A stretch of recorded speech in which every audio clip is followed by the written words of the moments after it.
మనం ధ్యానించుకున్నది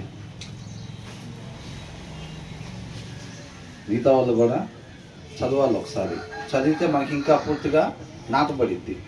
అవునా? సామెతలు 17వ అధ్యాయం 16వ వచనం దగ్గర నుంచి మనం ధ్యానించుకోవాలి. ఒక్కొక్కసారి ఎలా ఉంటుందంటే, మనం ఇప్పుడు మామూలు జనరల్గా ఏదైనా సబ్జెక్టులు చదివేటప్పుడు కూడా ఏమవుతుందంటే, ప్రశ్నలు రేపు ఎగ్జామ్లో రాయటానికి 1-2 సార్లు చదివినప్పుడు ఎలా ఉంటుందంటే వచ్చేసినట్టుగా ఉండిద్ది. అవునా? అలా వచ్చేసినట్టు ఉండగానే మనం ఆపేసి వచ్చేసింది దాన్ని మూసేసామనుకోండి, అక్కడికి వెళ్ళిన తర్వాత ఏమైంది, అందరూ పేపర్కి వెళ్ళి చూసి రాస్తూ ఉంటే వీళ్ళు మాత్రం సీలింగ్కి వెళ్ళి చూసి అటు నుంచి ఏమైనా ఐడియాలు వస్తాయేమో అని చెప్పి అనుకుంటారు. కాబట్టి వచ్చేసినట్టుందిలే అని అనుకునే దానికన్నా ఇంకొక 2-3 సార్లు అక్కడ చదవాలి. మనం చదివినప్పుడు ఏమైంది, ఒక పూర్తిగా మనకి వచ్చింది అనమాట. కాబట్టి మనకి ఎక్కడ బ్రేకులు లేకుండా చక్కగా ప్రశ్న చూడంగానే మనం నీట్గా సమాధానం రాసేసుకుంటూ వెళ్ళిపోతాం అనమాట. కాబట్టి మరలా ఒకసారి ఇంటికి వెళ్ళిన తర్వాత ఇక్కడ విన్నప్పుడు ఏంటంటే, ఓకే నెంబర్ 1గా అర్థమైపోయింది, మనం అసలు చూసే పని ఏమీ లేదు అన్నట్టుగానే ఉంటుంది. కానీ ఇంటికి వెళ్ళిన తర్వాత మరలా ఒకసారి చెక్ చేసుకోవాలన్నమాట. ఒకసారి అలా చెక్ చేసుకున్న తర్వాత అది వాక్య సారాంశం ప్రకారంగా అనిపించకపోతే తప్పనిసరిగా ఎవరైనా అడగండి. తర్వాత అయిపోయిన తర్వాత, మధ్యలో కాకుండా అయిపోయిన తర్వాత ఒకసారి అడిగితే దాని ప్రకారం మనం డిస్కషన్ చేసుకొని ముందుకెళ్ళచ్చు. దీంట్లో మనం 14వ వచనంలో ఏం చూసాం ఏంటంట, కలహారము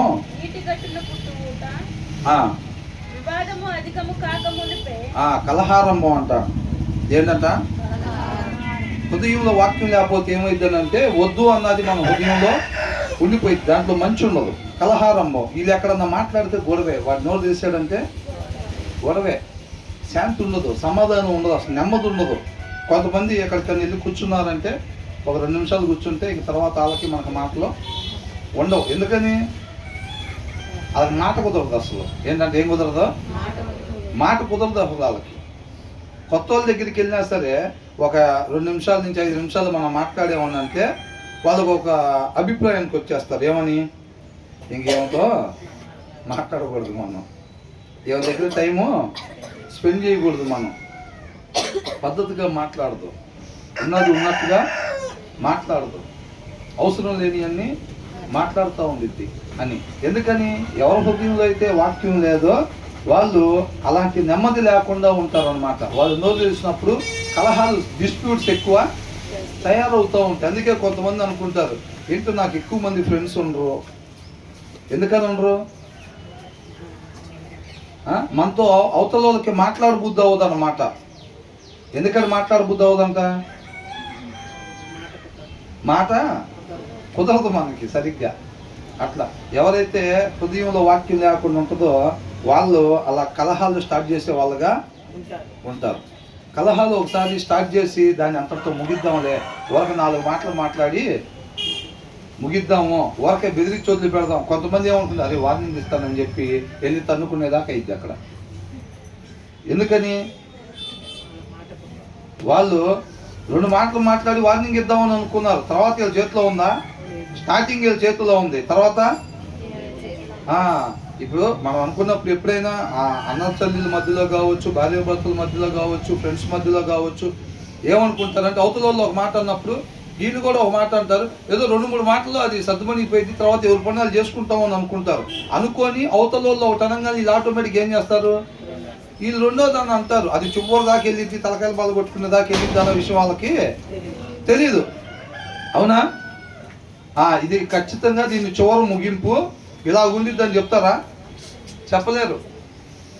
ఆ మహా అయితే 2 మాటలు అనేది, నేను కూడా 2 మాటలు అంటాను, అది అంతటితో ముగిసిపోయిందిలే అని అనుకుంటారు. అది ఎక్కడ దాకా వెళ్ళిద్ది,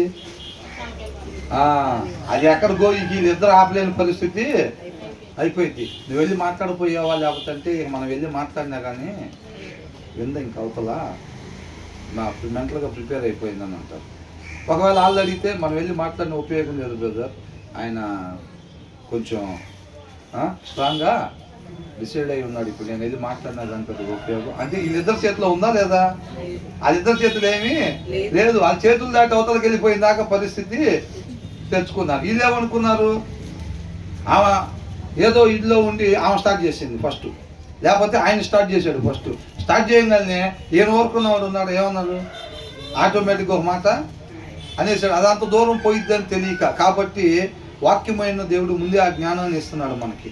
ఏంటంట, కలహారంభం ఎలాంటిదంట, is like breaching a dam అని అంటున్నాడు.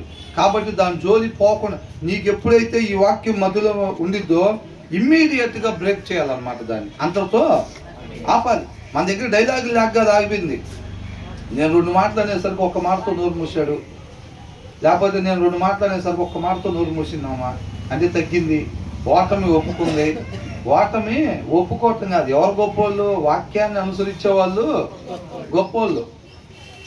ఒక్క మాటతో ముగిచింది అవతలా అని అంటే భయపడో బెదిరిపోయో మాటలేకో కాదు, వాక్యాన్ని మనం అనుసరించాలి. ఒక మనిషి వాక్యాన్ని అనుసరించాలి. కాబట్టి అంతటితో ఆపేసింది. తను ఆపగానే తనకు కూడా ఇమ్మీడియట్గా వచ్చిన గుర్తు రావాలన్నమాట. మాట్లాడగలిగిందేనే, 20 మాటలైనా 50 మాటలైనా మాట్లాడగలిగిందే కదా. ఏంటి ఒక్క మాట దగ్గర ఆపేసింది?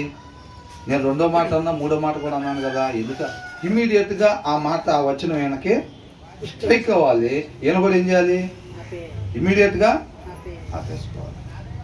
అవునా?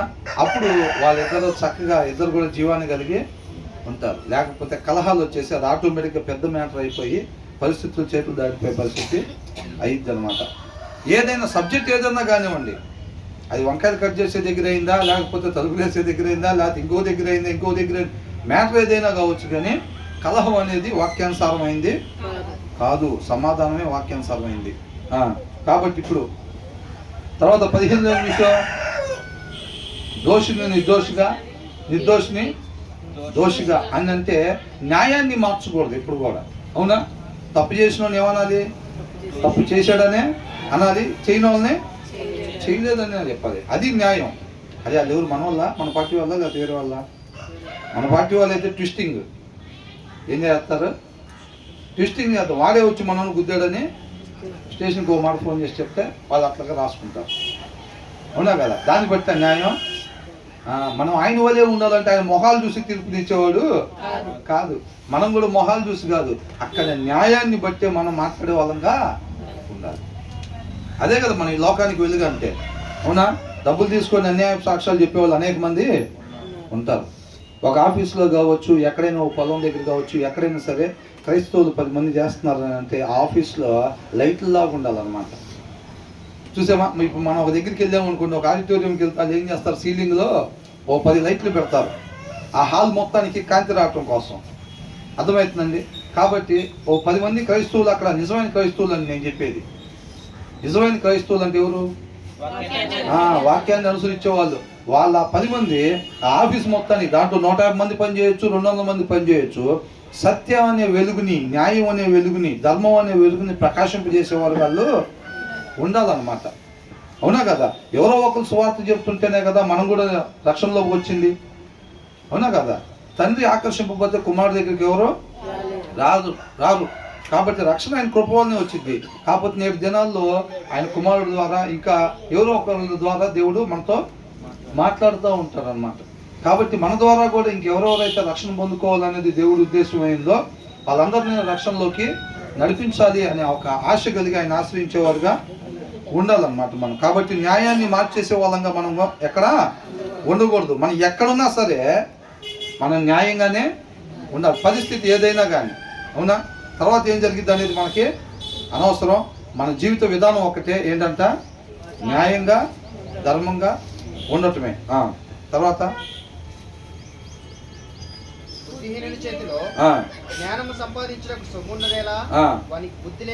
వారికి బుద్ధి లేదు కదా. నిజమైన స్నేహితుడు ఇరువక ప్రేమించును. ఇక్కడ ఏమంటున్నాడు, why should fools have money in hand to buy wisdom అని అంటున్నాడు. బుద్ధిహీన చేతిలో ఏంటంట, జ్ఞానం సంపాదించడానికి డబ్బు ఉండనే ఎలా అని అంటున్నాడు. వారికి బుద్ధి లేదు కదా అని అంటున్నాడు. Why should fools have money in hand to buy wisdom when they are not able to understand it అని అంటున్నాడు. అర్థమవుతుందండి? వాళ్ళకి ఏం లేదంట. The fool have money in his hand with no intention of buying wisdom అని అంటున్నాడు. అంటే వాళ్ళకి ఆ ఇంటెన్షన్ లేదంట, ఆ జ్ఞానం సంపాదించాలన్న ఇంటెన్షను లేదు. అంటే ఇప్పుడు కొంతమంది దగ్గర బైబిల్ ఉండిద్దండి, అవునా, వాళ్ళకి అదే దీంట్లో జ్ఞానం ఉండిద్ది, ఆ జ్ఞానమే నన్ను నిత్య జీవానికి నడిపించుద్ది, నాకు అది కావాలి అని ఆ ఇంటెన్షన్ వాళ్ళకి లేకపోతే వాళ్ళ దగ్గర ఎంత అద్భుతమైన బైబిల్ ఉన్నా సరే, ఎంత మంచి రిసోర్స్ ఉన్నా, వాళ్ళకి ఎంత మంచి ఫెలోషిప్ ఉన్నా సరే, ఎంత మంచి స్పీకర్ ఉన్నా సరే, ఎవరున్నప్పటికీ కూడా వాళ్ళకి ఆ ఇంటెన్షన్ లేదనుకోండి, ఉపయోగం ఏమీ లేదు. అర్థమవుతుందండి? ఏంటంట, ఎంత మంచి రిసోర్స్ ఉన్నా సరే ఏమి లేకపోతే అంట, ఆ ఇంటెన్షన్ లేకపోతే, అది నాకు కావాలి ఆతురత ఉంటుంది. చూసారండి, ఆశ. మనం దీనికి సంబంధించిన ఒకటి చదువుకున్నాం, ఏంటంట, పనివాడికి కూలివాడికి అంట వాని ఆకలే ఆయన చేత పని చేపించిద్దంట. ఇక్కడ కూడా ఏంటంటే ఆ ఇంటెన్షన్ మనకు ఉండాలి, ఆ ఆశ మనకి ఉండాలన్నమాట. అయ్యో వచ్చేది దేవుని వాక్యం, నేను మరణానికి గురై ఉన్నా, అదే మార్గం, నేనే మార్గం అన్నాడు కాబట్టి ఆ వాక్యమే నాకు మరణంలో నుంచి నిత్య జీవనంలోకి వెళ్ళటానికి మార్గము. కాబట్టి ఆ సారాంశం ఏదైతే నన్ను మరణం నుంచి స్వతంత్రునిగా చేసిద్దో ఆ సారాంశం వస్తుంది ఇప్పుడు. ఆ సారాంశం ఇక్కడ గ్లాసుల్లో పోయబడిద్ది. అది నేను తాగినప్పుడు నేను జీవాన్ని పొందుకుంటాను, మరణం పోగొట్టుకొని అని దాన్ని గుర్తించి దానికోసం ఆశపడి ఎదురు చూస్తూ ఉండాలన్నమాట. అర్థమవుతుందండి? ఆ ఆశ, ఆ ఇంటెన్షన్ ఉండాలి. ఆ ఇంటెన్షన్ లేకపోతే అక్కడ ఎంత మంచిది పొయ్యిబడినా సరే ఉపయోగం ఏమీ లేదు. ఎంత అద్భుతమైన మన చేతిలో ఉన్నది ఏంటి? జీవగ్రంథం. ఏంటంట? జీవగ్రంథం, పరిశుద్ధమైంది పరిశుద్ధ గ్రంథం మన చేతిలో ఉంది. ఇదే మార్గం అన్నమాట, మరణంలో నుంచి జీవంలోనికి నడిపించేది ఇదే దారి. చాలా మంది ఏం చేస్తారంటే దాన్ని ఒక బుక్ లాగా వాడుకుంటారు, అవునా. అది జీవాన్ని పోగొట్టుకున్న స్థితిని తెచ్చుకోవడానికి దాన్ని వాళ్ళు ఉపయోగించుకోరు. పట్టుకొని వెళ్ళటం, అలమార్లో పెడతాం, మళ్ళీ శుక్రవారం దాన్ని పట్టుకొని రావటం, మళ్ళీ ఇక్కడ ఓపెన్ చేసి పెట్టడం, మళ్ళీ తీసుకుని వెళ్ళి దాన్ని అలమార్లో పెట్టడం. అర్థమవుతుందండి? వాళ్ళకి ఆ ఇంటెన్షన్ లేదు. చాలా మంది చర్చిల్లోనే కూర్చొని ఉంటారు. మార్పు ఎందుకు రాదు చెప్పండి?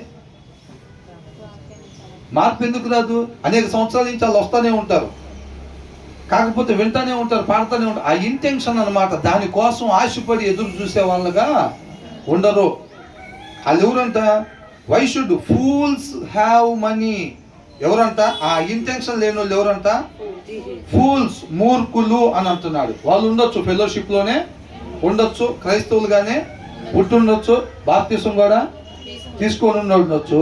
వాళ్ళకి ఆ ఇంటెన్షన్ లేకపోతే, ఎస్ అది నన్ను జీవాన్ని ఇచ్చిద్ది, ఆ వాక్య సారాంశం నాకు జీవాన్ని ఇచ్చిద్ది, అది నాకు కావాలి అనే ఒక ఆశ, ఆతృత లేకపోతే మాత్రం నువ్వు ఎంత మంచి ఫెలోషిప్ లో ఉన్నా సరే, ఎక్కడున్నా సరే ఉపయోగం ఏమీ లేదు.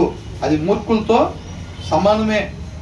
వైట్ షర్ట్ వేసుకురావచ్చుగాక, లేకపోతే తల మీద ముసుగులు వేయొచ్చుగాక, మనకు ఆ ఆశ లేకపోతే, దాని విలువ తెలుసుకోలేకపోతే మాత్రం మనకి మూర్ఖులతోటే సమానము అని అంటున్నాడు. Why should fools have money. వాళ్ళ చేతిలో డబ్బు ఉంది అయినా సరే, అంటే రిసోర్స్ ఉంది డబ్బు అంటే, అవునా. వాళ్ళ చేతిలో బైబిల్ ఉంది, జీవాన్ని ఇచ్చే బైబిల్ ఉంది. వాళ్ళు దాన్ని పొందుకోవాలి. ఎస్, నేను దీన్ని భుజిస్తేనే నేను జీవాన్ని పొందుకుంటాను అని చెప్పి దానికి ఇంటెన్షన్ వాళ్ళకి లేకపోతే మాత్రం, వాళ్ళు ఏ ప్రదేశంలో ఉన్నా, వాళ్ళ ముందు ఎంత అద్భుతమైన అవకాశాలు ఉన్నా, వాళ్ళ దగ్గర ఎంత మంచి స్పీకర్ ఉన్నా, వాళ్ళ దగ్గర ఎంత మంచి ఫెలోషిప్లోకి వాళ్ళు వస్తున్నా సరే, వాళ్ళకి ఆ ఇంటెన్షన్ లేకపోతే మాత్రం ఉపయోగం ఏమీ లేదు. ఇక్కడ it is senseless to pay to educate అని అంటున్నాడు. ఇట్ ఈస్ సెన్స్లెస్, ఉపయోగం లేదు. To pay to educate a fool, మూర్ఖుడిని చదివించటం అంట. Since he has no heart for learning అని అంటున్నాడు. నువ్వు 10 లక్షలు ఖరీదు చేసే స్కూల్లో ఈ పిల్లోని సంవత్సరానికి ఎంతంట? 10 లక్షలు అని అంటే అక్కడ బాగా చెప్తారా చెప్పరా? అద్భుతంగా చెప్పే ఫ్యాకల్టీని వాళ్ళు తీసుకొస్తున్నారు కాబట్టి అంత ఖరీదు ఫీజులు ఉన్నాయి. వాళ్ళకి ఒక్కొక్కరికి అంత పే చేస్తారు అనమాట. ప్రపంచంలో పెద్ద పెద్ద కంపెనీలు వాళ్ళందరూ ఎందుకు నెంబర్ 1 పొజిషన్లో ఉంటారని అంటే ఆ స్థాయిలో ఎవరైతే దాని మీద రీసెర్చ్ చేయగలిగిన వాళ్ళు ఉంటారో వాళ్ళని కోట్ల రూపాయలు పెట్టి కొనుక్కొని వాళ్ళ కంపెనీలో పెట్టుకుంటారు కాబట్టి వాళ్ళకి జీతాలు అంతంత పే చేస్తారు. అంత పెద్ద జ్ఞానులతో దాన్ని పరిశోధన చేసుకొని ఎవరు కనిపెట్టలేని వీళ్ళు కనిపెడుతూ ఉంటారు. అదే అంత జీతం వీళ్ళు మనం ఒక 50,000 పెట్టి చిన్న వాళ్ళు తెచ్చుకుందాం అంటే ఇది చిన్న పరికరాలు, అది కావాల్సిన బోల్ట్లు నెట్లు కనిపెడతారేమో కానీ విమానాలు వాళ్ళు ఈ పెద్ద స్థాయి వాళ్ళు ఉంటారు చూసారని పెద్ద జీతాలు ఇచ్చి పెట్టుకుంటారు కదా, వాళ్ళు పెద్ద విషయాల్ని కనుక్కుంటూ ఉంటారనమాట. అలాగా ఇవాళ 10 లక్షలు ఖరీదు చేసే ఫీజులు ఉండే స్కూల్లో ఒక పిల్లోడిని మనం వేసినా సరే ఆ పేరెంట్స్ ఎంతమంది స్కూల్లో చదివిస్తున్నా వారికి బేసిక్గా నేను చదువుకోవాలి, ఇది నా జీవితానికి ఉపయోగపడిద్ది, ఎలా ఉండాలి, రోడ్ల పక్కన తినకూడదు, అనారోగ్యం వచ్చింది, లేకపోతే ఎలా పడితే అలా బయట మాట్లాడకూడదు, ఓ పద్ధతి కలిగి ఉండాలి, తోటివారిని ప్రేమించి చక్కగా ఉండాలి అని చెప్పి ఇది నాకు ఉపయోగపడుతుంది, ఇది నాకు కావాలి, నేను దీన్ని గ్రాప్ చేసుకోవాలి, ఎంతోమంది మేధావులు కలిసి దీన్ని తయారు చేస్తారని చెప్పి ఆ ఇంటెన్షన్ ఆ స్టూడెంట్కి లేకపోతే అంటే ఎంత పెద్ద స్కూల్ చేసినా సరే ఉపయోగం ఏమీ లేదు అని అంటున్నాడు. It is senseless to pay to educate a pool. అలా కానీ ఉన్నట్టయితే అలాంటి దాన్ని ఉపయోగించుకోలేకపోతే ఆ ప్లేస్లో ఉండి ఇప్పుడు అంత మంచి స్కూల్లో నిజంగా ఆ పిల్లోడు కొద్దిగా ధ్యాస పెట్టి ఇష్టపడి చదివితే అసలు ఎలాంటి మెరిట్ అవుతాడు ఆ పిల్లోడు, ఎంత జ్ఞానాన్ని సంపాదించుకోవచ్చు. అవునా? ఆ ప్లేస్లో ఉండి ఆ పుస్తకాన్ని చదవట్లేదు అనుకోండి, ఎప్పుడు చదవకుండా ఉంటాడు? ఆ ఆశ లేనప్పుడు, ఆ ఇంటెన్షన్ లేనప్పుడు దాన్ని చదవడు. ఏదో మా నాన్నకాడ డబ్బులని ఇట్లా పడేశాడు, నన్ను స్కూల్ ఉన్న వాటిలో టాపే తీసుకొచ్చి దీంట్లో పడేశారు, ఏమున్నదా అని చెప్పి వాడు మోసుకొని వెళ్తూ ఉంటాడు, మోసుకొని వస్తూ ఉంటాడు తప్ప దాని విలువ తెలుసుకోడు, దాన్ని చదవాలని శ్రద్ధ చూపించడు. ఆయన అక్కడ వేసినా సరే 2 మార్కులు వస్తాయి, 100కి 5 లేకపోతే 7 మార్కులు వస్తూ ఉంటాయి అన్నమాట. ఎందుకంటే వాడికి ఆలోచన లేదు. అక్కడ చదువుకుంటే చక్కగా నెంబర్ 1 ఫ్లూయెన్సీ వచ్చింది, నెంబర్ 1 నాలెడ్జ్ గెయిన్ చేసుకోవచ్చు. కానీ నేను శ్రద్ధ పెట్టాడా? ఆ ఇంటెన్షన్ లేకపోవటం వల్ల అవన్నీ కూడా మిస్ అయిపోయాడు అనమాట. కాబట్టి మనం మంచి ఫెలోషిప్కి వెళ్తున్నామా, లేకపోతే మన చేతిలో మంచి బైబుల్ ఉందా లేకపోతే అనేది కాదు, కానీ మనలో ఇంటెన్షన్ ఉంటేనే మనం వివేకులుగా ఉంటాంలే. కానీ లేకపోతే మనకు ఆ ఇంటెన్షన్ లేకపోతే మనం ఎవరంట? ఫూల్స్ లాగానే, మూర్ఖుల్లాగానే ఉంటాము. కాబట్టి మనం ఉన్న ప్రదేశాన్ని బట్టి కాదండి, మనలో ఇంటెన్షన్ బట్టి అన్నమాట మనం వివేకులుగా ఉండేది. ఎంతమందికి అర్థమైంది ఇది? తర్వాత నిజమైన స్నేహితుడు విడువక ప్రేమించును. ఏంటంట నిజమైన స్నేహితుడికి ఎలా ఉంటాడో ఒక మాటలో చెప్పారు. ఎలా ఉంటాడంట? సహోదరుడుగా. కొంతమంది ఉంటారు స్నేహితులు ఎలాగా, అవసరాన్ని బట్టి స్నేహితులు. 3 రోజుల తర్వాత అక్కతో పని ఉంది, అన్నతో పని ఉంది అంటే ఇప్పటి నుంచే ఫ్రెండ్షిప్ స్టార్ట్ చేస్తారు. వాడి ముందే మైండ్లో ఫిక్స్ అయి ఉంటాడు అవసరం తీరిందాకా 3 రోజుల దాకా. అవునా? ఎల్లుండి ఒకవేళ కారు అవసరం పడింది అనుకో, ఎల్లుండి కారు అవసరం పడింది, అన్న దగ్గర కారు ఉంది, అన్నని కారు అడగాలి ఎల్లుండి అని అయితే ఇప్పటి నుంచే అన్న ఏం సంగతులు, అక్క ఏంటి సంగతులు అని అంటారు. ఎందుకని? వాళ్ళకప్పుడే తెలీదు. ఏంటి ఎప్పుడు ఫోన్ చేయండి, వాళ్ళు ఫోన్ చేశాడు, సరేలే గుర్తొచ్చామేమో, ఎప్పుడో మనం ఏదో మంచి చేస్తుంటే గుర్తొచ్చామేమో అని ఇల్లు మూసుకుంటారు. అసలు సంగతి ఏంటి? సాయంత్రం కూడా ఒకసారి చేస్తారు, కుదిరితే రేపు కూడా ఒకసారి చేస్తారు. అసలు సంగతి ఏంటంటే ఎల్లుండి వ్యవహారం. ఎల్లుండి ఆటోమేటిక్గా చిన్నగా కారు కావాలన్న ఒకసారి, కారు కావాలక్క ఒకసారి, లేకపోతే ఏం లేదక్క కొంచెం మీ ఇంట్లో అది ఉంది కదా, ఎల్లుండి ఫంక్షన్ ఉంది ఒకసారి నీది మొన్న కొన్నవే ఆ శారీ ఇస్తావేమో కొద్దిగా ఫంక్షన్కి వేసుకెళ్దాం. ఇదే సంగతి 2 రోజుల నుంచి ఏందా చక్కగా మాట్లాడుతుంది, అంతకుముందు ఎట్టబడితే అట్టు మాట్లాడేది అని అనుకున్నా, ఇదే సంగతి అని అవసరాన్ని బట్టి స్నేహాలు చేస్తూ ఉంటారు. స్వార్థాన్ని బట్టి స్నేహం. కొంతమంది అవతల విషయాలు కనుక్కోవటానికి స్నేహం, ఇష్టం ఉన్నది వాళ్ళకి బేసిక్గా మాట్లాడటానికి. అసలు నిన్న కనపడలేదు వాళ్ళు ఎక్కడికి వెళ్ళారు వాళ్ళు, ఆ విషయం తెలిసి నాకు ఏమన్నా నిద్ర పడతా రాత్రి కూడా. కంపు తీసి భార్య భర్తలు ఇద్దరు కలిసి ఏమన్నా ఒక గంటసేపు ప్రశాంతంగా ఉన్నారా ఏంటి? ఏం పెద్ద టెన్షన్ అయిపోయింది. అవునా? ఇష్టం లేకపోయినా కానీ ఆ కావాలని ఎప్పుడు బయటకు వచ్చిద్దా, ఎప్పుడు పలకరించి నేను ఎక్కడికి పోయారో అని అడుగుదామని చెప్పి ఆ బయట ఉడుతూ ఉంటుంది ఏమొచ్చిందాక అని. నేను ఎగ్జాంపుల్ చెబుతున్నానండి, మీకు ఇదే పని. నా బ్రదర్ ఎప్పుడు బట్టిన ఇళ్ళ మధ్యలో ఏం చెప్తా ఉంటారు, ఇదే పని అని అట్లా అనుకోబాకండి, తేలికపాటికి అర్థమైద్దని చెప్తున్నా. ఆ లోపల ఉన్న ఇంటెన్షన్ అది. ఇక ఆమె ఎప్పుడైతే ఏదన్నా అన్నం ఉండే గంజి ఏదో పరబెట్ట బయటికి రాగానే తక్కువని అమ్మటే మాట కలిపేసింది. అక్క ఏంటి అక్క టిఫిన్ చేస్తారా అది ఇది అని చెప్పి నిన్న కనపడలేదు ఎక్కడికి వెళ్ళారక్క అసలు మ్యాటర్ అది 3వ 4వ పెడతారనమాట. ఫస్ట్ 1-2 మాటలు జనరల్గా ఉంటాయి, అది 3వ 4వ పెట్టి నిన్న ఇట్లాగా వీళ్ళు బాగా పోతే అక్కడికి వెళ్ళానంట. అదే సంగతి అంతే దగ్గర మీ ఇద్దరేమి సమయం ప్రత్యేకంగా ప్రశాంతంగా గడుపుతాను అంతేం లేరుగా, మీరేం హ్యాపీగా లేరుగా పెద్దగా.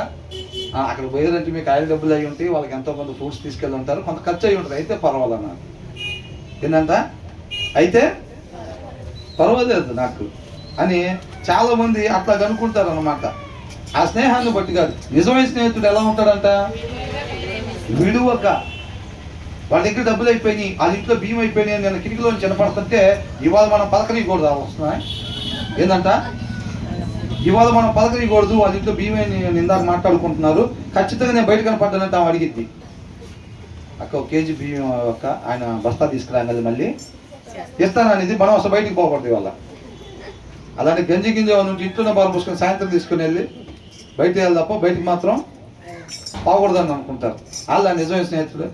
మొన్నేమో అవసరం ఉంది కాబట్టి బయట తిరిగి వెళ్ళి మాట్లాడతాము, ఇవాళ వాళ్ళ ఆపదలో ఉన్నారంటే దాక్కొని అమ్మో మన దగ్గర అయిపోతాయి, మన దగ్గర ఉన్నాయిలే కానీ ఇచ్చేమంటే మన దగ్గర అయిపోతాయి. కాబట్టి మనం జ్ఞానం కలిగి నడుచుకోమని బైబిల్లో ఉంది కాబట్టి మనం లోపలే ఉండాలి ఇంట్లోనే, అంతేనా కదా.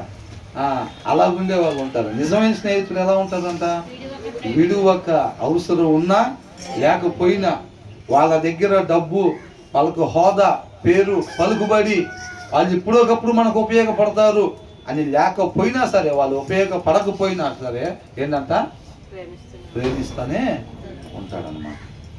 చేయగలిగిన దాంట్లో, ఇప్పుడు చేయలేదు ఎవరు చేయలేరు కదండి, అవునా. చేయగలిగిన దాంట్లో మనం ఏదైనా చేయగలుగుతాం. ఇప్పుడు 30 రూపాయలు అవసరం ఉంది అవతలకి, మనం 30 చేయలేం, మన స్తోమం దగ్గరకు ఒక 5 రూపాయలు చేయగలుగుతాం అనుకోండి, ఏమన్నది, అక్క పరిస్థితి ఇది, వాస్తవానికి మీకు తెలియదు ఏముంది, ఇది ఒక 5 రూపాయలు ఉంచండి ఏదన్నా ఉపయోగపడుతుంది అని చెప్పి మనం ఇవ్వగలిగింది ఇవ్వాలి. అలాగే 4 గుప్పిళ్ళు ఇప్పారు అనుకోండి, ఆటోమేటిక్గా సమస్య అది. ఇందాక నేను వచ్చినప్పుడు బ్రదర్లు చెప్తున్నారు ఏంటంట, మాటలతో కాకుండా క్రియలతో. ఆయన ఎలాంటి దేవుడు అంట, క్రియలు ఉన్న దేవుడు, అవునా కదా. క్రియలు ఉన్న ప్రేమ నీది అని చెప్పి పాట కూడా ఉంది కదా. కాబట్టి మన ప్రేమ ఎలా ఉండాలంట, క్రియలతో కూడుకుంది అయి ఉండాలి. వాళ్ళ ప్రాబ్లం వచ్చింది అనగానే మనం పారిపోయే వాళ్ళలాగా ఉండకూడదు అనమాట. మనం సహాయం చేస్తాం. ఆ ప్లేస్ ఏసై ఉంటే ఏం చేస్తాడు, సహాయం చేస్తాడు. మరి ఆయన పోలి జీవించటం అని అంటే మనం చేయగలిగిన సహాయం, ఒకవేళ ఏమీ చేయలేకపోయినా, రూపాయి కూడా ఇవ్వలేకపోయినా సరే, ఆ తోడు ప్రాబ్లమ్స్లో ఉన్న వాళ్ళకి ఎప్పుడైనా తోడు చాలా ఓదార్పునిచ్చింది అనమాట. కాబట్టి వాళ్ళ దగ్గర ఉండి ఇట్లాగా పలానా చేయిపోయేవాక, లేకపోతే ఇప్పుడు ఇట్లాగా అట్లాగానే ఒక మనిషి తోడు ఉన్నప్పుడు ఏంటంటే చాలా ధైర్యం ఉంది, అవునా కదా. ఆ ధైర్యాన్ని అన్న మనం ఇచ్చే వాళ్ళకి ఉండాలి తప్ప, బాగానే జరిగింది వాళ్ళకి ఎట్లాగే ఉండేది, ఎంతసేపు వాళ్ళు ఆడిపోయిద్దో చూద్దాం అట్లాగా. చాలా మందికి అసలు శుభ్రంగా బిర్యానీ తింటున్నట్టుంది, వాళ్ళకున్న పరిస్థితులు ఈఎంఐ వచ్చేస్తూ ఉంటుంది, వీళ్ళకేమో డబ్బులు దొరకట్లేదు. అసలు అట్లా ఒడ్డుని బట్టి చేపలాగా తన్నుకులాడుతుంటే అవతల వాళ్ళు ఎంత హ్యాపీగా ఉంటుందో కొంతమందికి. ఎవరికి ఉండేది అలాగా, హృదయంలో వాక్యం లేని వాళ్ళు, అవివేకులు, నిజమైన స్నేహితులు కాని వాళ్ళకన్నమాట, అవునా. కాబట్టి ఇక్కడ ఏమంటున్నాడు, నిజమైన స్నేహితుడు విడువక ఎలా ఉంటాడంట, ప్రాబ్లమ్స్ లో a friend is always loyal and a brother is bound to help in time of need. అవసరతల్లో సహాయం చేసేవాడిగా ఉంటాడు. మనకు అవసరత వచ్చింది అనగానే వాడు పారిపోయేవాడిగా, ఎస్కేప్ అయ్యేవాడిగా, అదే నిన్న ఎక్కడికి వెళ్ళిపోయావురా, అసలు చాలా ప్రాబ్లం అయిందిరా బాబు, నాకు తెలిసిన వాళ్ళు నీ దగ్గర కొద్దిగా డబ్బులు ఉన్నవాడే కాబట్టి అర్జెంటుగా 10,000 అవసరం పడింది, అసలు చాలా ట్రై చేస్తుంది నీకోసం, అవునా. చాలా ఇబ్బంది పడుతుంటావు, వీడికి వాస్తవానికి తెలుసు ముందే, ఎవడో చెప్పుకుంటాడా వాడు ఆల్రెడీ, అదే వాడు చాలా ఇబ్బంది అయిందంట, వాడికి 10,000, అమ్మో వాడికి తెలిసిన వాడికి ఖచ్చితంగా నన్నే అడుగుతాడు డబ్బులు అని చెప్పి, వీడు కావాలని వాడికి అందుబాటులో లేకుండా మొత్తం తిరిగి ఐఎంఐ బౌన్స్ అయింది దాకుండి తర్వాత రోజు కలిసి ఏమంటున్నాడు, అవునా అదే నాకు తెలియదురా నిజంగా అసలు అంటే, నీకు తెలియదులేరా, లేకపోతే నువ్వు ఉండేవాడివి, సహాయం చేసేవాడివే, ఎందుకంటే వాడి ముందు అంత బిల్డప్ ఇస్తాం మిగతా టైంలో మనం, అది డౌట్ కూడా రానంతగా బిల్డప్ ఇస్తాం కాబట్టి నువ్వు చేస్తావు లేరా ఉంటే కనుక, అది నువ్వు లేవు కదా చేసేది ఏముంది, వాళ్ళు వచ్చి బండి తీసుకెళ్ళారంట ఏంటంట, అలా ఉండేది. కాబట్టి మనం అలాంటి దొంగ ప్రేమ కాకుండా లోక ప్రేమలు ఇంతే ఉంటాయి, అవునా కదండి. లోక ప్రేమలు ఇలాగే ఉంటాయి. కానీ మనం అలా ఉండాలంటున్నా ఉండకూడదు అంటున్నారా?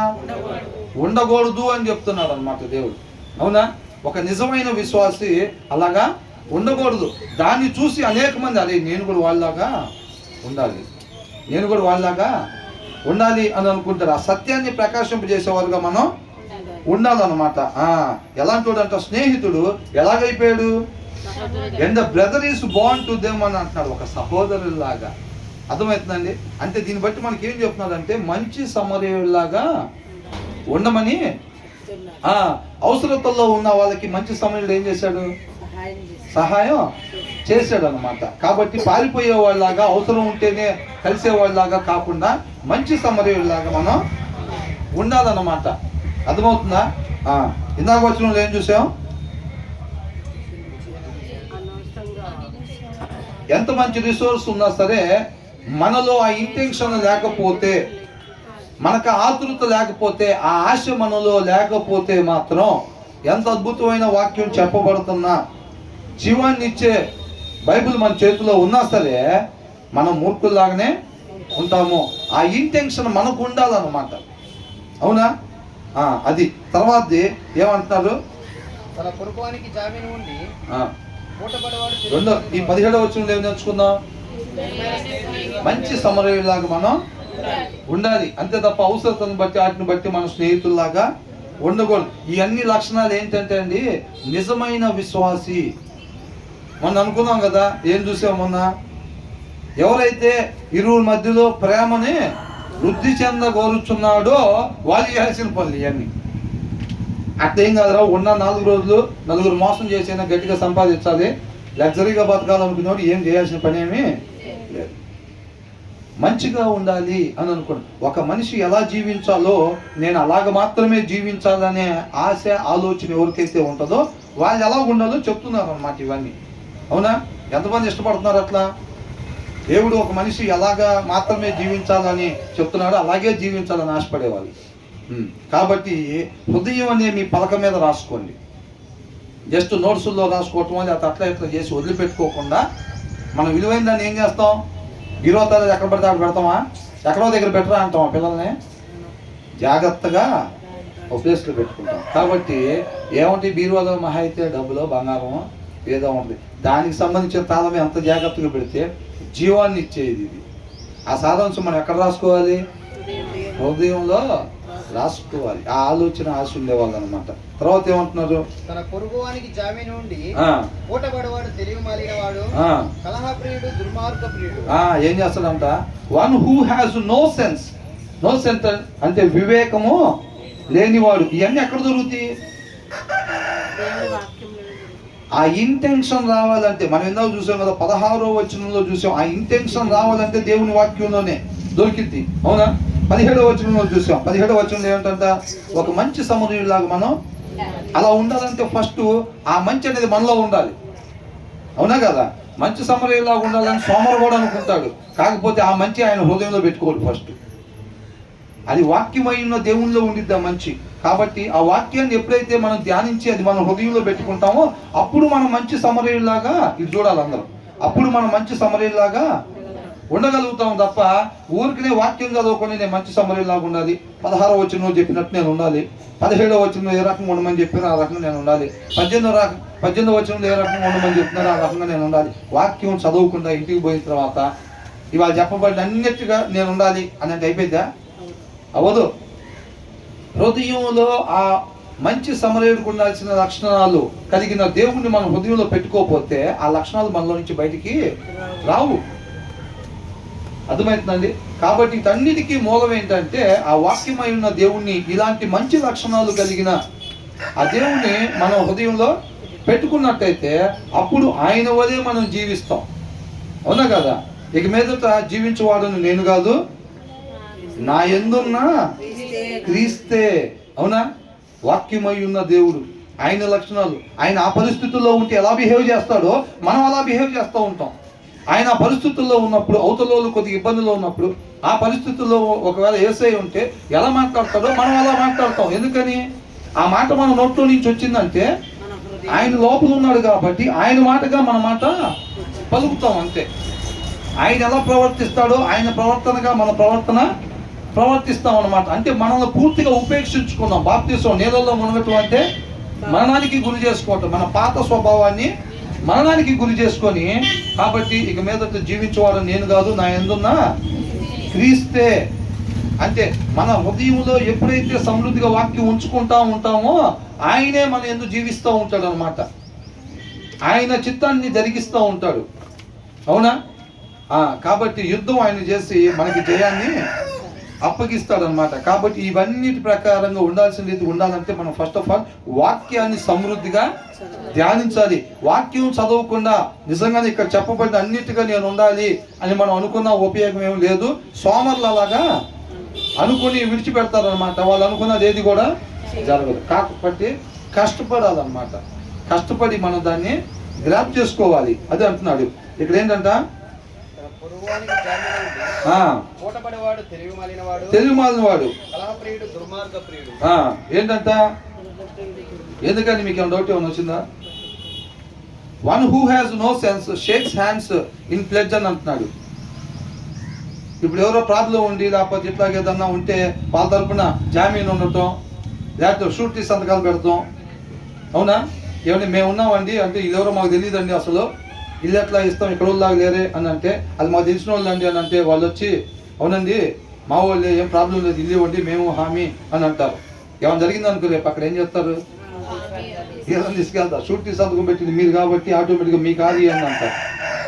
మా కారు ఎందుకని అంటే ఆ రోజు ఎవరు పెట్టమన్నారు సంతకం అంటారు. మేము రావండి అంటే వదిలిపెడతారా? ఆటోమేటిక్గా వాళ్ళ కారు కాబట్టి వీళ్ళు జీబీ తీసుకొచ్చి వీళ్ళు జీబులు ఎక్కించుకొని వెళ్తారు. కాబట్టి ఏమంటున్నారు? పొరుగు వారికి ఏంటంట? జామీన్ అని రాస్తుంది అక్కడ.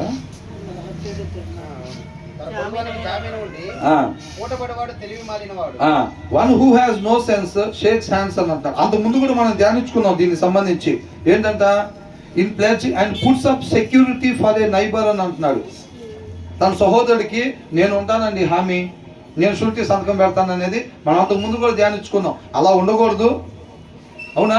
ఒకవేళ అలా నువ్వు కానీ ఉన్నట్టయితే కనుక నువ్వు వలలో ఇరుక్కున్నవాడివే. పక్షి వలలో ఎట్లాగైతే ఇరుక్కునిద్దో అట్లాగా నువ్వు ఇరుక్కున్నవాడివే. కాబట్టి నువ్వు దాంట్లో నుంచి బయటకు పడాలి అని అనుకుంటే ఏమాత్రం నువ్వు నిద్రపోక ముందే ఇమీడియట్గా పరిగెత్తుకుంటా వెళ్ళిపోయి నువ్వు నేను దాంట్లో నుంచి బయటికి వచ్చేస్తాను, నేను హామీ ఉండట్లేదు, నేను షూరిటీ ఉండట్లేదు అని చెప్పి ఇమ్మీడియట్గా దాంట్లో నుంచి నువ్వు ఒక పక్షి వలలో నుంచి బయటపడినట్టుగా నువ్వు బయట పడిపో అని అంటున్నాడు అనమాట. అర్థమవుతుందండి? ఓల్డ్ టెస్టిమెంట్ ప్రకారంగా అంతే ఉంది. మన సామెతలో 11:15 ఏముంది?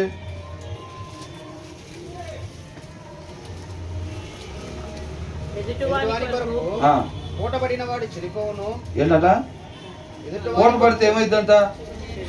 ఖచ్చితంగా చెడిపోతాడంట. అంటే ఇక్కడ ఏమనుందంటే he who puts up security for a stranger, తన సహోదరుడి గురించి వీళ్ళు ఎవరైతే షూరిటీ ఉంటారో, హామీలు ఉంటారో, జామీన్గా ఉంటారో వీళ్ళు షూర్లీ సఫర్ అని ఉంది.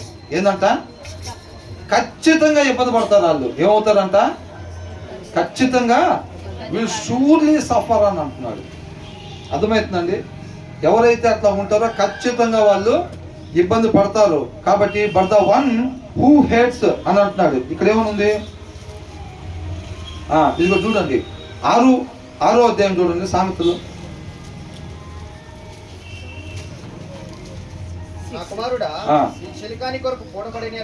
ఏంటంట? జాస్తి ఏంటంట? ఈ చెలికాని కొరకు పోటబడిన ఎడలా అంటే ఇలాగే సెక్యూరిటీ ఉంటాం, జామీన్లు ఉంటాం, షూరిటీ సంతకాలు పెడతాం. అలాగా నువ్వు చేసినట్టయితే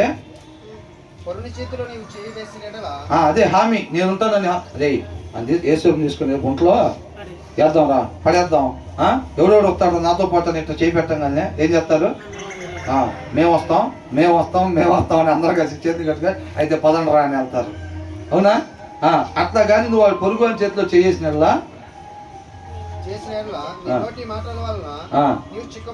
ఏమయ్యాడంట? చిక్కుకున్నాడు. ఆ మాట అదే నేనుంటాను రా హామీ అని నోటితో చెప్పాడు కదా. చెప్పగానే ఏమయ్యాడు? వలలో చిక్కుకున్నాడు అంతే. అట్లా ఎవరైతే షూరిటీ సంతకాలు జామీన్లో ఉంటారో వాళ్ళు ఏమైనట్టంట? వలలో చిక్కుపోయినట్టు. వలలో చిక్కుంటే పక్షికి హాయిగా ఉంటుందా? వల్లే ఉంటుంది, ఎగిరే పని లేదు అనుకునేద్దా? వల అనేది దేనికి చిహ్నం అని అంటే సావుకి కొద్దిగా ముందు వచ్చేది అనమాట అది, అవునా కదా. తర్వాత ఏంటంట, నా కుమారుడు బా ఎట్లా చెప్తున్నాను చూడండి, కొన్ని పదాలు భలే ఉంటాయి కదా అసలు. నీ చిలికాని చేత చిక్కబడితివి, నీవు త్వరపడి వెళ్ళి విడిచిపెట్టమని నీ చిలికాలిని బలవంతము చేయము. ఏం చేయాలంట, ఇమ్మీడియట్ గా నువ్వు వెళ్ళిపోయి నేను దీంట్లో నుంచి బయటికి వచ్చేస్తున్నా, ఈ హామీ నేను ఉండట్లేదు అని చెప్పి నువ్వు ఇమ్మీడియట్ గా బయటకు వచ్చాయి. ఇలాగు చేసి తప్పించుకొనుము, నీ కనులకు నిద్ర అయినను నీ కనురెప్పలకు పురుపాటు అయినను రానియకము. ఎప్పుడంట వెళ్దాంలే నిదానంగా. వాడు ఏదో ఒకటి లాస్ అయిపోయి వాడి షాప్ దివాలా తీసి వాడు ఐపీ పెట్టి ఆడు పారిపోయిన తర్వాత ఆడి కోసం వీళ్ళు ఎతికేటప్పుడు బ్యాంకులు ఎతికిందా వెళ్దాంలే. వాక్యం రాస్తుంది అట్లాగా షూరిటీ ఉండొద్దని రాస్తుంది. సోమరు చేసే పనులు ఏంటంట కొద్దిగా చూడండి, ఎవరన్నా శ్రద్ధ లేకపోతే కళ్ళు మూసుకొని నిద్రపోండి, అంతేలే కానీ డిస్టర్బెన్స్ చేయదు పక్కన.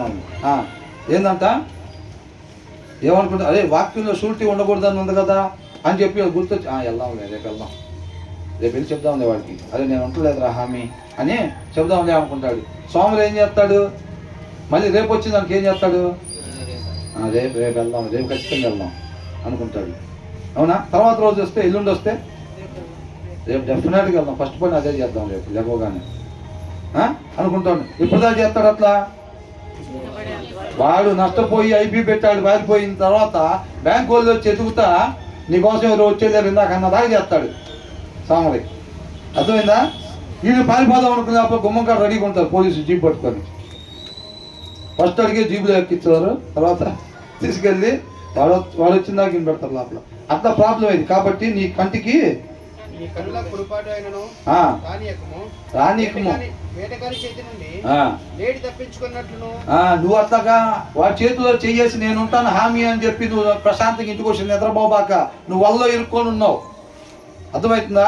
ఒక్కొక్కసారి చూడండి వల్లో బండి కూడా గాలానికి బండి చేపలు కూడా ఒక్కోసారి ఏమవుతాయి మళ్ళీ నీళ్ళలో పడి వెళ్ళిపోతాయి అనమాట. అట్లా నువ్వు తప్పించుకో, నువ్వు అంత డేంజర్లో ఉన్నావు నువ్వు అని అంటున్నారు అనమాట. ఎరుకువాని చేతి నుండి పక్షి తప్పించుకున్నట్లును, ఎలాగంట ఎరుకువాని చేతిలో నుంచి పక్షి నీవు తప్పించుకోను. సోమరి సీమల యొద్దకు వెళ్ళుము. చూసారా, అట్లా తప్పించుకోవాలన్నమాట.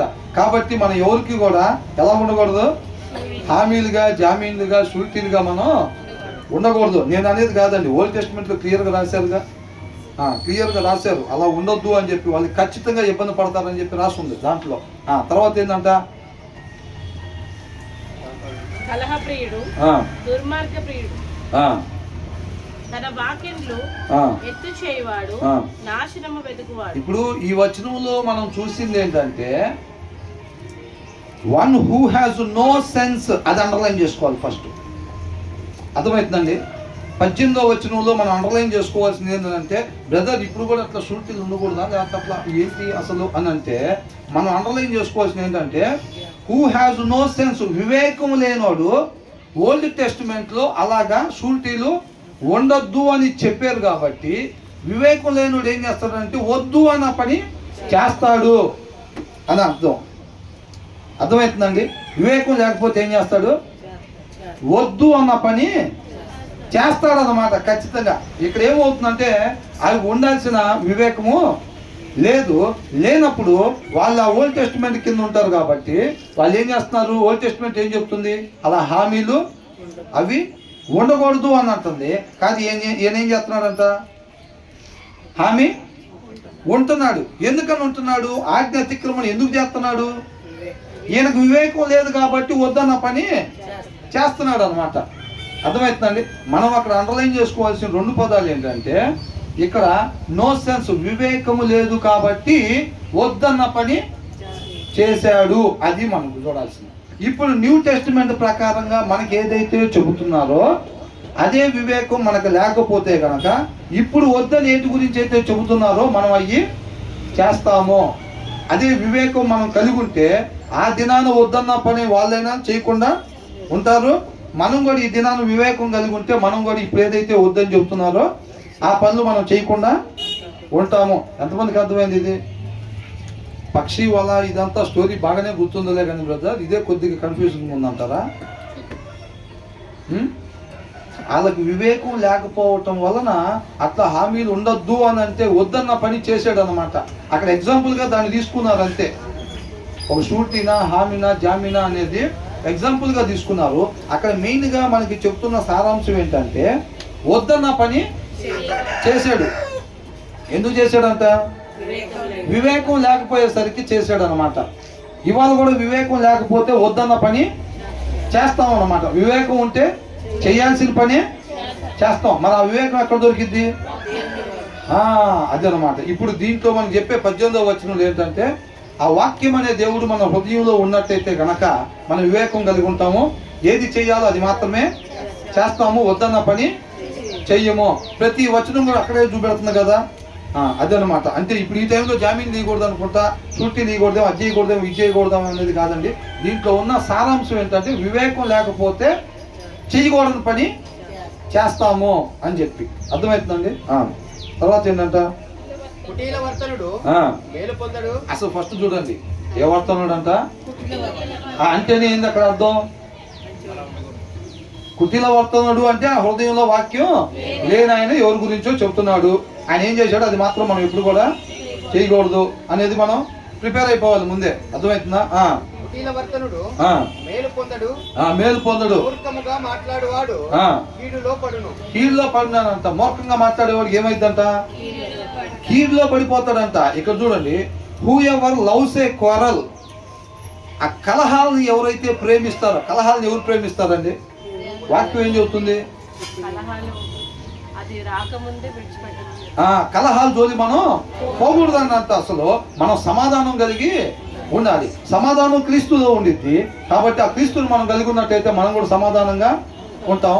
క్రీస్తు లేని దగ్గర కలహాలు ఉంటాయి, అవునా? కాబట్టి ఇక్కడ ఏమన్నాడు? Whoever loves a quarrel. కలహాన్ని ఇష్టపడుతున్నాడు అంటేనే దాన్ని బట్టి మనకు అర్థమైపోతుంది ఏమని. ఆయన హృదయంలో వాక్యం నోరు తెరవాలండి. స్నాక్స్ టైంలో అయినా తెలిసేది మనం. బయట అట్లా కావచ్చు కానీ మన దగ్గర అట్లా కాదుగా. మన దగ్గర అలాగా కాదు కదా. మరి ఎందుకని ఒక్కోసారి కాబట్టి ఏమంటున్నాడు? ఈయన కలహాల్ని ప్రేమిస్తున్నాడు. కలహాల్ని ప్రేమిస్తున్నాడు అంటేనే మనకు అర్థమైపోతుంది వాళ్ళ హృదయంలో వాక్యం లేనోడు ఎవడో కానీ, అవునా?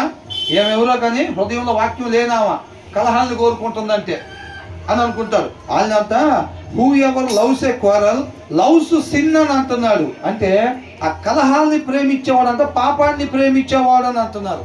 అర్థమవుతుందండి? కొంతమంది ఏమంటారు, నేను ఎవరైనా ఒకరితో గొడవ పడితే పని ఉండొచ్చు కానీ పాపం అంటే నాకు పడతారా అంటాడు. ఆ రెండు సపరేట్ ఏం కాదంట. నువ్వు ఎప్పుడైతే గొడవ పడుతున్నావో నువ్వు పాపాన్ని ప్రేమిస్తున్నట్టే, పాపంలో ఉన్నట్టే. అర్థమవుతుందండి? ఇక్కడ ఏమన్నాడు?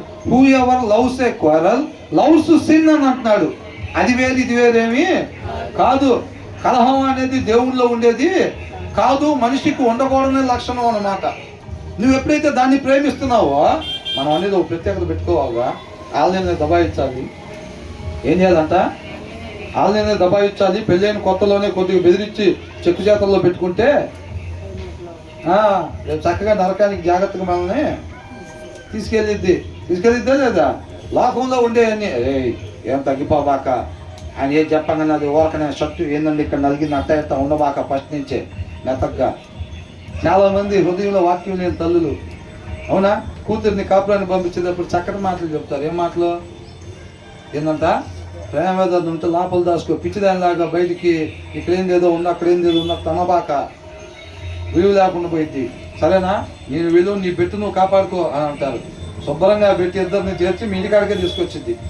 పెట్టగలిగింది అక్కడ ఎందుకులే అని చెప్పి నీ పెట్టి నీ కాడే ఉంచుకో అని చెప్పి జాగ్రత్త తీసుకొచ్చి ఇంటికాడ పెడతాడు. ఒకవేళ కొడుకు చెప్పింది అనుకో, రే చూసుకొని కొంగు పట్టుకొని తిరుగుతా ఉండబాక, ప్రేమలో ఉంటే లోపల ఉంచుకో, అంతేలే కానీ ఊరికనే బంగారంలా చుట్టూ తిరగబాక, ఊర్లో పరుగు పోయింది మనకి అని చెప్పి పంపిస్తారు.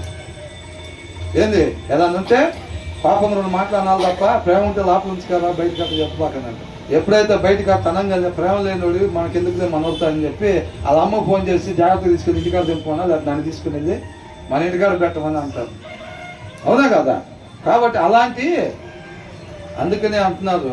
దీని ముందు వచ్చిన వాళ్ళు మనం చూసామని హృదయంలో వాక్యం కలిగిన తల్లిదండ్రులు అంట పిల్లలకి దొరకటం వాళ్ళకి ఒక గొప్ప సంపదలాగా ఉన్నట్టే, వాళ్ళకి ప్రైడ్ అనమాట. అంటే మంచి గవం. గర్వకారణం అంటారు చూసారా, అలాగనమాట. అర్థమవుతుందండి. కాబట్టి మనం అలాగుండాలన్నమాట. కలహాలను మనం ఎప్పుడు కూడా ప్రేమించే వారంగా ఉండకూడదు. దీన్ని బట్టి మనకి ఏమర్థం అవుతుందంటే, మనం ఏ ప్రదేశంలో ఉన్నా సరే కలహం అనేది లేకుండా ఉండాలి అని కోరుకోవాలి.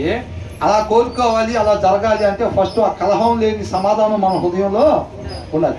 మన హృదయంలో ఆ కలహం అనేది లేకుండా ఉండాలి. అవునా? ఎవరి హృదయాల్లో అయితే దేవుని వాక్యం సమృద్ధిగా ఉండిద్దో వాళ్ళ హృదయంలో ఆ కలహం ఉండదు. కాబట్టి వాళ్ళలో నుంచి ఆ కలహం సంబంధించిన ఏది కూడా బయటికి రాదు. హృదయంలో వాక్యం పెట్టుకోకుండా నేను ఎక్కడికి పోయినా సమాధానమే ఉండాలి, యేసయ్య వచ్చినట్టు ఉండాలి అంటే అది సోమరి కలలాగానే ఉండిపోయింది. హృదయంలో సమృద్ధిగా వాక్యం ఉన్నట్టయితే దాంట్లో నుంచి సమాధానమే వచ్చింది తప్ప కలహం అనేది రాదు. కాబట్టి హృదయంలో వాక్యం పెట్టుకోవాలని అంటున్నాడు. కలహాన్ని ప్రేమించేవాడు పాపాన్ని ప్రేమించేవాడు అంట. Who ever builds A high gates builds A high gates invites distraction అని అంటున్నాడు.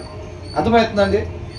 అంటే కొంతమంది ఏం చేస్తారంటే నా కాడ డబ్బు ఉంది ఏంటంట దాన్ని చూసుకొని ఎరుకో కోటలో, అవునా కదా, ఎరుకో కోట యొక్క గోడలు ఎట్లా ఉన్నాయి, వాళ్ళ ధైర్యం ఏంటంట, వాళ్ళ ధైర్యం సృష్టికర్త కావాలి. ఎవరికైనా సరే ఈ భూమి మీదకు ఉండే ప్రతి మనిషి యొక్క ధైర్యం ఏం కావాలి, సృష్టికర్త కావాలి. అంతే తప్ప ఈ గోడలు మనల్ని కాపాడితే ఈ గోడలు దాటి ఎవడు కూడా రాలేడని అనుకున్నారు. అవునా? గోడలు దాటి నాశనం వాళ్ళ దగ్గరికి వచ్చిందా రాలేదా? వచ్చింది. గోడల కాపాడియా? కొంతమందికి డబ్బు ఇప్పుడు ఫరోకి డబ్బు ఏమన్నా కొదువా? నాశనం వచ్చిందా రాలేదా? అధికారం ఏమన్నా గొప్ప? ఫరో కన్నా గొప్ప వాళ్ళు ఉన్నారా? ఎవరు ఆ టైంలో లేరు. ఇప్పుడు అమెరికా అగ్రరాజ్యం ఎట్లాగో అప్పుడు ఐగుప్తు అంటే అలాగా నాశనం వచ్చిందా లేదా? వచ్చింది. అంటే ఏమన్నా కాపాడుతాయా? ఏమీ కాపాడలేవు. నెబుకద్నెజరు ఏమనుకున్నాడు? హైగేట్ కట్టుకున్నాడు. నా నామ ఘనత కొరకు నేను నిర్మించుకుంది కాదా ఈ సామ్రాజ్యం అనుకున్నాడు. ఇమ్మీడియట్గా ఎవరైతే అట్లా అనుకుంటారో క్రీస్తుని చూసి అతిశయపడకుండా మనకున్న ఆరోగ్యం బట్టి నేను బలంగా ఉంటాను కాబట్టి ఏదైనా వచ్చా తట్టుకుంటా. ఏదంట నాకాడ డబ్బులు ఉన్నాయి కాబట్టి ఏదైనా నేను పెద్ద హాస్పిటల్కి వెళ్ళి చూపించుకుంటా. మా ఇంట్లో నలుగురు రాజకీయ నాయకులు ఉన్నారు కాబట్టి మేము ఏదైనా సరే చేసుకోగలుగుతాం అని చెప్పి దేవుణ్ణి నీ ముందు కోటగా కాకుండా, అందుకే ఆయనే నా కోటని అంటాడు కీర్తనకారుడు. అవునా కదా? ఆయన నీ కోటగా కాకుండా నీకున్న పలుకుబడో లేకపోతే మీ ఇంట్లో డిపార్ట్మెంట్ వాళ్ళు ఎవరైనా ఉంటేనో, నీ కాడ డబ్బు ఉంటేనో, ఆరోగ్యంగా ఉంటేనో దాన్ని బట్టి నువ్వు కానీ కోట కట్టావంటే మాత్రం ఖచ్చితంగా నాశనానికి నువ్వు ఇన్విటేషన్ ఇచ్చినట్టేనంట. ఏంటంట క్లియర్గా రాశారు. బిల్డ్స్ ఏ హై గేట్స్ ఇన్వైట్స్ డిస్ట్రాక్షన్ అంటే. అప్పుడు దాకా డిస్ట్రాక్షన్ నీ దగ్గరికి రావాలని ఆలోచన దానికి లేదు అసలు.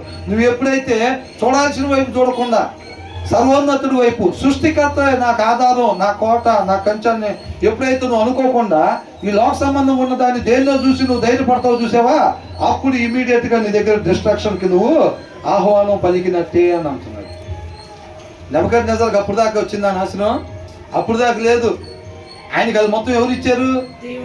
దేవుడు ఇచ్చాడు. ఆయన అనుకుంటే పోయి యుద్ధం చేసి గెలిచాడా? దేవుడు నెబుకద్నెజరుని పిలిచాడు, ఇది చెప్పిన మాకు ఎంత లేదని చెప్పి. వీళ్ళని దేవుడు అప్పగిచ్చాడు. ఆయన ఏముంది అక్కడ? ఏమన్నా ఉందా? ఆయన ఏమీ లేదు నెబుకద్నెజరు అక్కడ. అది తెలుసుకోకుండా ఏమనుకున్నాడు? తను తాను హెచ్చించుకున్నాడు అనమాట. నాకేం తక్కువ, రంగు తక్కువ, ఎత్తు తక్కువ, ఎడలుపు తక్కువ, ఏం తక్కువ అని అనుకున్నాడు. అవునా కదా? నా దగ్గర ఏం తక్కువ, 4 కార్లు వాడుతున్నా నేను. ఎవరైతే తన్ను తాను హెచ్చించుకుంటాడో ఏమవుతాడంట? తగ్గించబడతాడంతే. తగ్గించబడతాడు. ఎంతవరకు? గడ్డి తినేదాకా తగ్గించబడతాడు. నెబుకద్నెజరుకి ఎదురు లేదు అప్పుడు. అర్థమవుతుందండి. నా పైన ఎవడు అసలు? నా పైన ఎవరని హిజ్కియా టైంలో వచ్చిన రాజు ఏమన్నాడు? మేము అంతకుముందు వాళ్ళ మీద యుద్ధం చేసాం, వీళ్ళ మీద యుద్ధం చేసాం, వాళ్ళ దేవుడి పరిస్థితి ఏమైందో తెలీదా? వీళ్ళకి దేవుడి పరిస్థితి ఏమైందో తెలీదా? మీ పరిస్థితి కూడా అలాగే అయింది. మీ ప్రవక్త చెప్పిన మాటలు నమ్మారంటే మీ పరిస్థితి కూడా అంతే అయింది అన్నాడు. ఆ మాటలన్నీ దేవుడు విన్నాడా లేదా? విన్నాడు. అది వినే దేవుడు అనమాట, చూసే దేవుడు మన దేవుడు. అవునా కదా? కాబట్టి ఎవరైతే తన్ను తాను తగ్గించుకుంటాడు, నేను బ్రహ్మాండంగా చెప్తాగా వాక్యం, మనకేంది అసలు ప్రాబ్లం? అవునా? నేను బ్రహ్మాండంగా చెప్తాగా ప్రార్థన, అసలు మనం ప్రార్థన చేస్తే బండలో వెళ్ళిపోవు అని అనుకుంటాం. కొంతమంది పాటలు పాడితే పాట మన తర్వాత ఎవరైనా ఫస్ట్ పేరు మనకే, మనం ఆలస్యంగా వెళ్ళినా ఫస్ట్ పేరు మనదే ఉంటుంది, రెండో పేరు నుంచి రాసుకోవటం ఎవరైనా అన్నట్టుగా ఉంటే, అక్కడి నుంచి రాకపోతే ఇక్కడ ఏంటంట మట్టి కొండలు అయ్యి. ఏంటి మట్టి అంటే కూడా కొద్దిగా పెద్ద మాట అన్నట్టే ధూళి.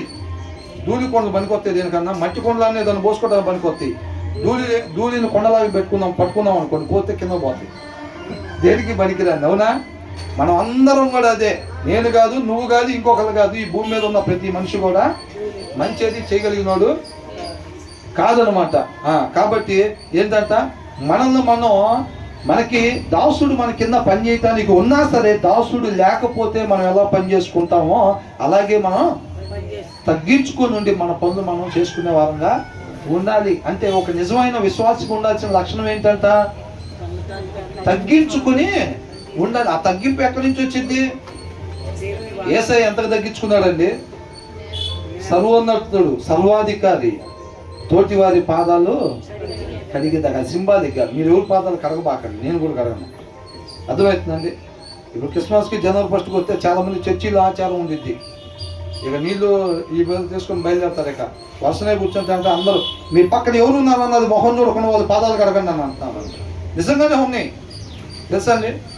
మీ పక్కన ఎవరన్నది చూడకుండా, అంటే చూసి కడిగితే ఓ ఇది మనోళ్ళ బాబాయ్ కాళ్ళు కడుగుతూ ఏముందలే, అట్ట కాదు కడగాల్సింది. చూడకుండా కడగండి, చూసి కడిగినా చూడకుండా కడిగినా ఆచారాన్ని తీసుకోలేదు, మొత్తానికి అంటించి ఆచారం ఏం చేసిద్ది అండి? ఆత్మీయతను దూరం చేసిద్ది. ఎప్పుడైనా ఆచారం ఏం చేసిద్ది?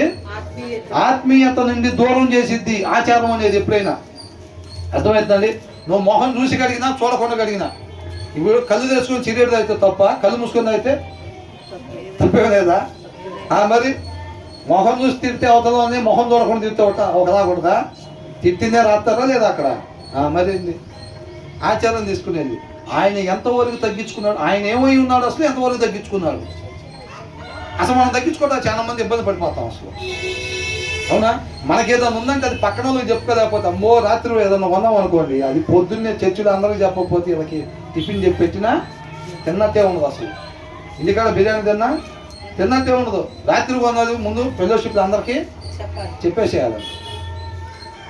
ఆయన ఎంతటి వాడు ఎంతగా తగ్గించుకున్నాడు, మనం ఎంతటి వాళ్ళం ఎంత అని చెప్పినా కానీ ఎక్కువే. అవునా?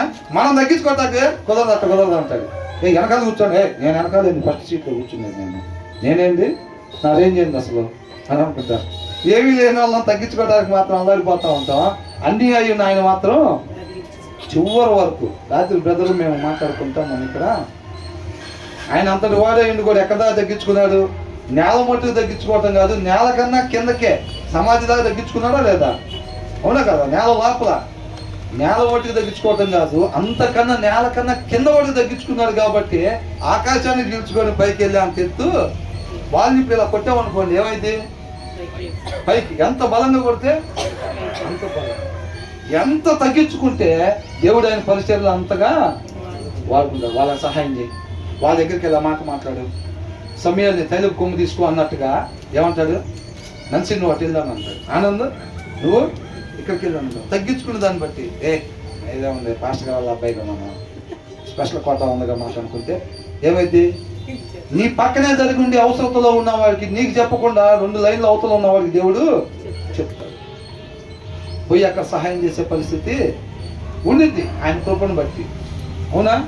అలా ఉండిద్ది అన్నమాట. మన పక్కనే ఉన్న మనకు తెలియదు, అవకాశం రాదు, అది మన బుక్లో రాయటానికి అవకాశం ఉండదన్నమాట. కాబట్టి మనల్ని మనం పూర్తిగా తగ్గించుకునే వారుగా మనం ఉండాలి. మన సత్తా ఏందో తగ్గించుకునే దాంట్లో చూపెట్టాలి మనం. అప్పుడు నిజంగా వాడబడే వాళ్ళు ఎవరు అని ఉంటే మనల్ని మనం నెబుకద్నెజరులాగా మరీ అంత తగ్గించుకుంటే బాగుంటుంది, వాల్యూ ఉండదు అసలు. తగ్గించుకోపో అంతగా తగ్గించుకోబాక, కొద్దిగా తగ్గించుకో. బాగా ప్లేస్ అనుకోండి, ఏమైంది? బాగా టేసి చూడటం మాత్రం ఆకాశాన్ని తీసుకుని వెళ్ళాలని చెప్పి చూస్తూ ఉంటే అయిద్దా?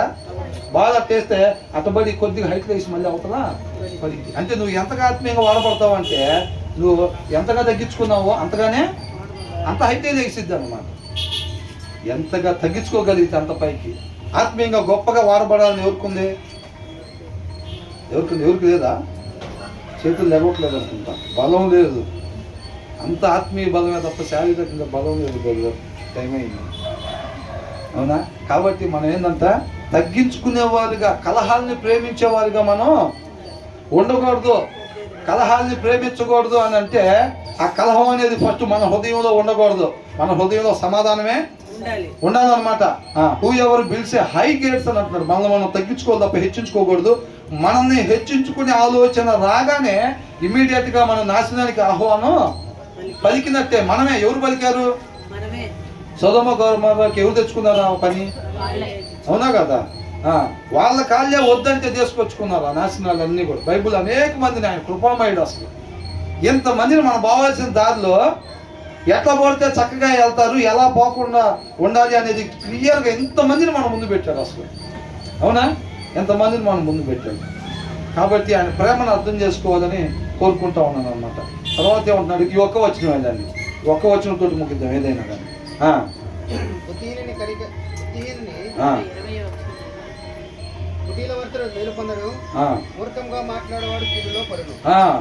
One whose heart is corrupt అని అంటున్నాడు. ఏంటంట? కరప్ట్ అని అంటే లంచాలు తీసుకునే వాళ్ళు ఉంటారు చూసారండి. కరప్ట్ ఉండకూడని విధానము అని. కరప్ట్ అంటే ఏంటి? వంకర మార్గము. వాక్యం తిన్నన మార్గం. అవునా? ఒక మనిషి ఉండాల్సిన తిన్నన మార్గం. కరప్ట్ అంటే వంకర మార్గం, ఉండకూడని మార్గం అన్నమాట. అర్థమవుతుంది? Ones whose heart is corrupt అని అంటే అలా హృదయం ఏమైపోయిందంట? వంకర మార్గంలో ఉందంట. వంకర మార్గంలో ఉందంటే ఆ హృదయంలో వాక్యం ఉందా లేదా? లేదు. ఎవరి హృదయంలో అయితే వాక్యం ఉండిద్దో చక్కగా ఆ వాక్యమైన దేవుడే డ్రైవింగ్ చేస్తూ ఉంటాడు. ఆయన వంకరగా చేస్తాడా? పర్ఫెక్ట్గా తిన్నగా చేస్తాడు. ఆ హృదయం అంతా వంకర బుద్ధి కలిగి ఉందంట. వంకర బుద్ధి కలిగి ఉందంటేనే అక్కడ డ్రైవింగ్ ఎవరు చేస్తున్నట్టు? వాళ్ళే డ్రైవింగ్ చేస్తున్నట్టు. అవునా? హృదయంలో వాక్యం లేని ఆయన ఒక ఆయన ఉన్నాడంట. ఆయన ఏమవుడంట? డస్ నాట్ ప్రాస్పర్ అని అంటున్నాడు. అర్థమవుతుందండి?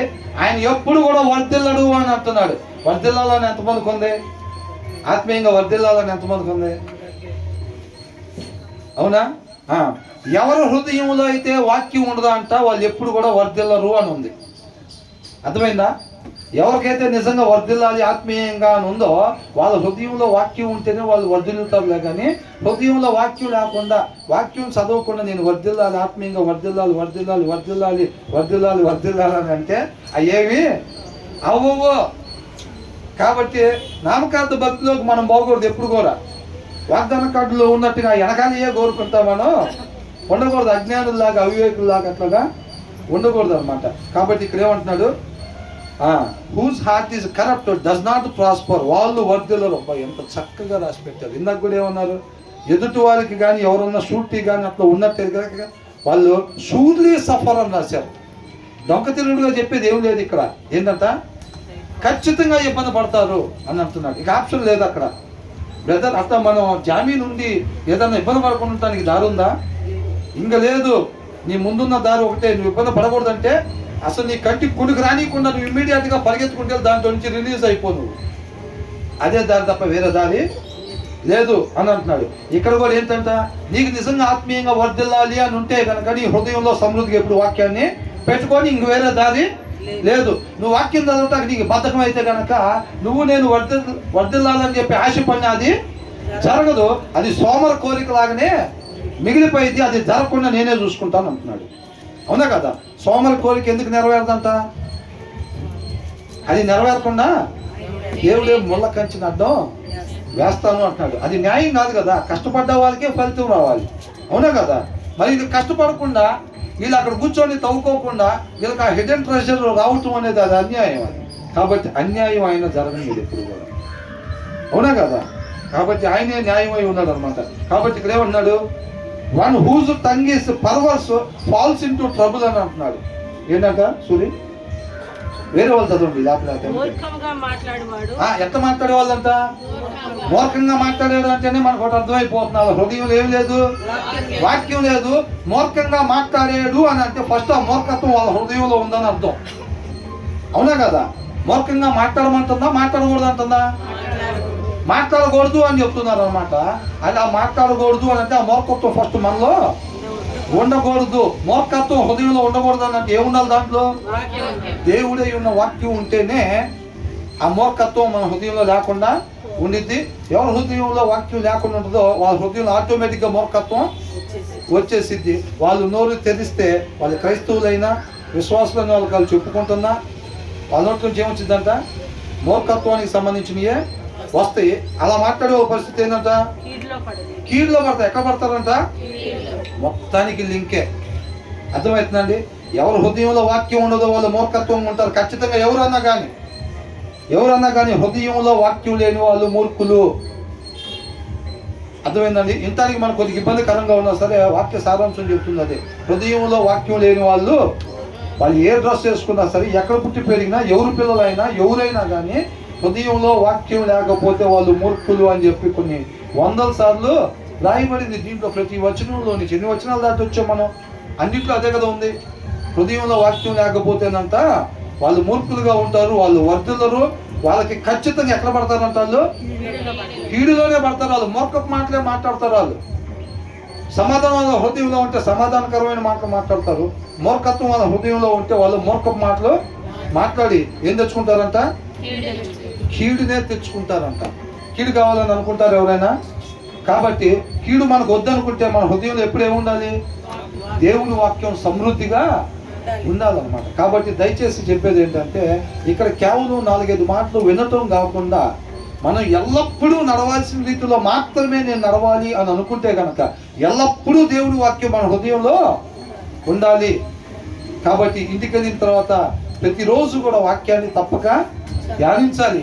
పిల్లలకు ఒక మంచి మాదిరికరంగా, ఒక భర్తకి భార్య మాదిరికరంగా ఉండాలి, భార్యకి భర్త మాదిరికరంగా ఒకరితో ఒకరు పురుకొలుపుకుంటా, ఆత్మీయతలో పురుకొలుపుకుంటా వాళ్ళిద్దరు కూడా అనేక మందికి మంచి మాదిరికరంగా ఉండాలి. వాళ్ళ పిల్లలకు కూడా మంచి మాదిరిని కనపడతారు. వీళ్ళు చదవకుండా వాళ్ళు బైబుల్ చదువు ప్రార్థన చేసుకో, మోకాలు చేసి వ్యక్తిగత ప్రార్థన చేసుకో అని చెప్పి పిల్లలకు చెప్పటం కాదు. నువ్వు చెప్పి చెయ్యట్లేదని అంటే అది చెప్పటం వరకు అనుకుంటా. అయితే నేను కూడా రేపు మా పిల్లలకి చెబుతా, నేను చేయకుండా. ఎందుకంటే మా డాడీ అలాగే కొనసాగుతున్నాడు, మా మమ్మీ అలాగే కొనసాగుతున్నారు, విశ్వాసులని చెప్పుకుంటా సొసైటీలో తిరుగుతున్నారు, వాళ్ళు వాక్యం చదవట్లేదు, నన్ను వాక్యం చదవమని చెప్తున్నారు. వాళ్ళు ప్రార్థన చేయట్లేదు, ఎప్పుడు మేము చూడలేదు వాళ్ళు ప్రార్థన చేయటం, కానీ మాకు మాత్రం ప్రార్థన చేసుకోమని చెప్తున్నారు. అంటే వాళ్ళకి ఏమొచ్చింది, వాళ్ళకు కూడా చెప్పటం వచ్చింది. ఏంటంట చూడండి, దయచేసి ఒక్క నిమిషం చూడండి. వాళ్ళకు కూడా ఏమొచ్చింది, చెప్పటం ఏమొచ్చింది. ఇతరులకి ప్రార్థన చేసుకోమని, ఇతరులకు వాక్యం చదువుకోమని చెప్పటం వచ్చింది. అలా చేయటం వచ్చిందా, రాలేదు. ఎందుకని రాలా వాళ్ళకి, నీ దగ్గర నుంచి వాళ్ళని నేర్చుకోలేదు కాబట్టి, నీ దగ్గర లేదు కాబట్టి. తల్లిదండ్రులు వాక్యాన్ని చదవటం, గంటల తరబడి వాక్యాన్ని చదవటం పిల్లలు వాళ్ళ కళ్ళతో చూడాలి. అర్థమవుతుందండి? వాళ్ళు మోకాలు వేసి ప్రార్థన చేయటం పిల్లలు వాళ్ళ కళ్ళతో చూడాలి. చూడకుండా సమూయేలులాగా నా కుమారుడు, దావీదులాగా నా కుమారుడు అని చెప్పి ఊరకనే ఆశపడితే సోమరి ఆశలాగానే మిగిలిపోతాయి. నువ్వు అనుకుంటావు దావీదులాగాని, వాడు చూస్తే దరిద్రులాగా తయారైపోయి ఉంటాడు. అర్థమవుతుందా? గుడ్డి ప్రేమ లోక ప్రేమ. వాడు దరిద్రుడైనా దావీదులాగానే కనపడతాడు తల్లిదండ్రులు కొంతమందికి. వాడు బయట అన్ని గలీజ్ పనులు చేస్తుంటే మా అబ్బాయి బంగారం, మా అమ్మాయి బంగారం. దరిద్రుడు కూడా దావీదులాగానే కనపడతాడు ఈ లోక ప్రేమతో చూస్తే, గుడ్డి ప్రేమతో. అట్లా కాకుండా వాక్యం అనే లెన్స్లో నుంచే చూడాలి ఎనీ టైం. అర్థమవుతుందండి? కాబట్టి మనం మంచి మాదిరికరంగా మనం ఉండాలి. పిల్లలను కూడా తర్వాత మంచి మాదిరికరంగా రాబోయే తరానికి మనం అప్పగించాలి. ఆయనగా మనం తెలుసుకొని మన కుమారులకు చెప్పాలి, వాళ్ళ కుమారులకి చెప్పాలి. అది మన మీద ఉన్న బాధ్యత అన్నమాట. దేవుడికే మహిమ కలుగును గాక.